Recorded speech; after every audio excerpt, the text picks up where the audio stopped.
آئیے ایک ایسے واقعے کی گہرائی میں چلتے ہیں جو صرف ایک فوجی ریسکیو سے بہت زیادہ ہے۔ یہ اصل میں اس بات کی کہانی ہے کہ کس طرح ڈرونز، سوشل میڈیا اور عالمی طاقت کی سیاست جنگ کے میدان کو ہمیشہ کے لیے بدل رہی ہیں۔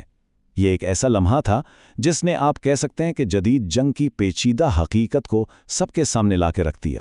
تو کہانی شروع ہوتی ہے فروری 2026 میں۔ کئی سالوں کی سفارتی ناکامیوں اور بڑھتی ہوئی کشیدگی کے بعد حالات ایک ایسے نازک موڑ پر پہنچ گئے تھے جہاں سے واپسی ممکن نہیں تھی۔ امریکہ اور اسرائیل نے یہ فیصلہ کیا کہ ایران کے جوہری عزائم کو روکنے کا اب واحد راستہ صرف فوجی کارروائی ہی بچا ہے، اور اسی کے ساتھ آپریشن ایپک فیوری کا آغاز ہوا۔ اچھا، یہ جو مقاصد تھے نا، یہ صرف فوجی اہداف نہیں تھے۔ ان کا اصل مقصد ایرانی حکومت کے اثر و رسوخ کی بنیادوں کو ہی کمزور کرنا تھا۔ اس کی پراکسیوں کو کمزور کرنا، اس کے بیلسٹک میزائل پروگرام کو ناکارہ بنانا، یہ سب ایران کی علاقائی طاقت کے ستون تھے، اور ان سب کو ایک بہت ہی منظم حملے میں نشانہ بنایا گیا۔ لیکن آپ جانتے ہیں، بڑے بڑے اسٹریٹجک منصوبوں کے باوجود جنگ اکثر کسی ایک لمحے پر آ کر ٹھہر جاتی ہے۔ تو 3 اپریل کو جب ایک امریکی جنگی طیارے کو مار گرایا گیا، یہ وسیع تنازع اچانک 2 انسانوں کی بقا کی جنگ بن گیا۔ ذرا تصور کریں، آپ دشمن کے علاقے میں ہزاروں فٹ کی بلندی پر پرواز کر رہے ہیں، اور پھر اچانک سب کچھ غلط ہو جاتا ہے۔ امریکی فضائیہ کے 2 پائلٹوں کے لیے یہ ایک خوفناک حقیقت بن گئی، جس نے ایک ایسے ڈرامیٹک ریسکیو مشن کو جنم دیا جس نے پوری دنیا کی توجہ اپنی جانب کھینچ لی۔ یہ ریسکیو کوئی فوری کام نہیں تھا۔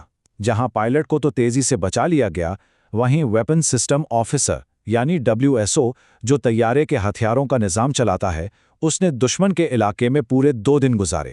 ان 48 گھنٹوں نے ایک بہت ہی پیچیدہ اور خطرناک ریسکیو آپریشن کو جنم دیا، جہاں ہر گزرتا لمحہ زندگی اور موت کا فیصلہ کر رہا تھا۔ جیسا کہ آپ یہاں دیکھ سکتے ہیں، یہ کوئی سیدھا سادہ نکالنے کا مشن نہیں تھا۔ اس میں MQ-9 ریپر ڈرون شامل تھے جو دشمن کی افواج پر فضائی حملے کر رہے تھے۔ CIA ایرانیوں کو الجھانے کے لیے غلط معلومات پھیلا رہی تھی، اور زمین پر اسپیشل آپریشنز کی افواج کی جانب سے شدید فائر فائٹ ہو رہی تھی۔ ہر عنصر کو بالکل ٹھیک وقت پر کام کرنا تھا۔ صدر کا یہ اعلان صرف ایک فتح کا اعلان نہیں تھا، یہ امریکہ کی پہنچ اور اس کے عزم کا ایک بہت طاقتور پیغام تھا، دنیا کو یہ یاد دلانے کے لیے کہ وہ اپنے لوگوں کو بچانے کے لیے کسی بھی حد تک جائے گا، چاہے قیمت کچھ بھی ہو۔ لیکن جسمانی جنگ کے میدان سے باہر ایک اور تنازع بھی چل رہا تھا، معلومات کی جنگ، جہاں سچائی خود سب سے بڑا نقصان بن جاتی ہے۔ یہ صرف افواہیں نہیں تھیں، یہ ایک باقاعدہ مربوط غلط معلومات کی مہم تھی، جس کا مقصد عوام کی رائے کو بدلنا، امریکی کوششوں کو کمزور کرنا اور زمینی حقائق کے بارے میں الجھن پیدا کرنا تھا۔ اس سے پتہ چلتا ہے کہ آج کی جنگ صرف گولیوں اور بموں سے نہیں، بلکہ ٹویٹس اور میمز سے بھی لڑی جاتی ہے۔